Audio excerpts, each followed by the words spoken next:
March 26 is done and the P30 Pro is out. This is a quick review of Huawei P30 Pro. If you are new here, welcome. This is Suraif from me.suraif Creations and let's get started.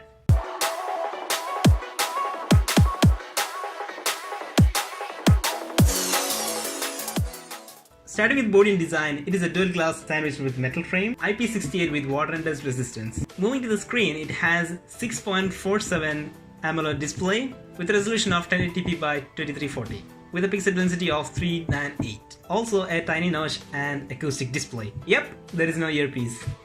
The screen performs the action of earpiece by vibrating. It has both pros and cons and we will check back in later. Moving to the chipset, we have the same Kirin 980 from the Mate 20 Pro.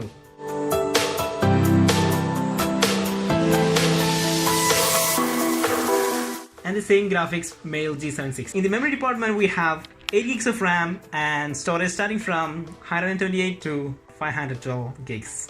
Sadly there is no micro SD. Hey! There is nano memory card. Just in case if you're that something into handy. And uses SIM slot too.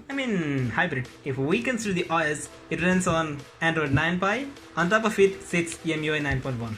Next is the camera. It's the most highlighting part of the device. It's rocking a quad camera setup. The primary shooter with 40 megapixel f1.6. Beneath it, 8 megapixel periscopic 135mm f3.4 lens, which is amazing. On the top we have f2.2 20 megapixel ultra wide 16mm lens. The fourth camera is a depth sensor and it helps in delivering images with style of depth of field. Camera features. It has a 5x optical zoom, 10x hybrid zoom and a 50x digital zoom. Also super macro mode. All the lenses are either gifted with EIS or OIS, which means the video stability is second to none. On the front side we have 32 megapixel f2.0 Leica optics. It is also capable of live bokeh effects. In the battery section, no much big surprise. Everything is same from the Mate 20 Pro. Starting with a 4200 mAh battery and a super 40-watt charger and a 50-watt wireless quick charging as well as reverse wireless charging. The fingerprint display is under display and it is optical, which means more faster and less secure. Also an IR blaster is pasted to it and a bottom firing loudspeaker, which is not the best,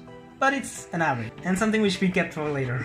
Acoustic display. The acoustic display acts as the earpiece for the phone. The one good thing about it is only you can hear when you rest them on your ears. The bad about it is we miss the stereo speaker setup which the Huawei implemented back in their Mate 10 devices. Talking about the colors, we have 4 options: Amber Sunrise, Breathing Crystal, Aurora and Black, which is my default. Sharing is caring. The TOF camera can also act as a controller when you are playing game in a big screen. Huawei also implement the One Hoop, which is same as the AirDrops in Apple devices. You can share seamlessly from macOS to iOS. Similarly, EMUI to MacBook. In terms of pricing, it will be a little bit expensive and will be above 1K mark. And one more thing, if you're going to get them from KSA, you can receive a gift worth, I guess, around $300. Okay, that's it for now, guys. Hope you enjoyed it. Please don't forget to like, share and subscribe if you haven't already. You guys have been watching me.suraif Creations. This is Suraif and I will catch you in the next one.